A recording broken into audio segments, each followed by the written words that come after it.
Looking at Nicholls on Saturday, for you personally, do you like scheduling these FCS schools? Well, obviously I inherited this one, but I think it gives those kids an opportunity to play in a venue they don't get to play in. It's not something that I can say I love or don't love because it's not fair to them. Some of these teams, they fund their program through these games, and they give kids an opportunity to go play football. I coached in LSU for a year, so I know there's good high school football in that state, and a lot of those kids would have an opportunity to go play if it weren't for this game because they might not have a program. So that part of it, you got to look at it through both sides of the straw. Nicholls State's not a team we know a whole lot about. What do they do offensively? Who would you kind of compare them to? Yeah, they went up tempo last year some. They've got an athletic quarterback, which always scares me. A guy can run it. They got a transfer in from Tulane who's a big kid, powerful runner. Would remind you of Jacoby Brissett from NC State last year that used to be at Florida.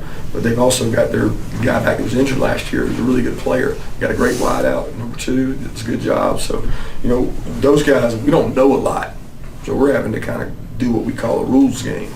Rules game is you play by your rules. And then we got to figure it out on the run because they're going to throw something at us we haven't seen, I can assure you. And that's always hard, but they got their issues too of coming into a stadium and playing their first game. So, like I talked about before, there's always anxiety in both. Kirby, have you liked the approach the team has had, given that came off a win and not as much attention on this opponent? I was real nervous about that, but so far, so good. I mean, they really worked hard Monday, and we hit them pretty hard Monday with some facts, and some information, and some thoughts. And we hit them again today, and they answered the bell. So that's why I said at the beginning, I think they're excited about the home opener, and they're focused on getting better, which is our ultimate goal.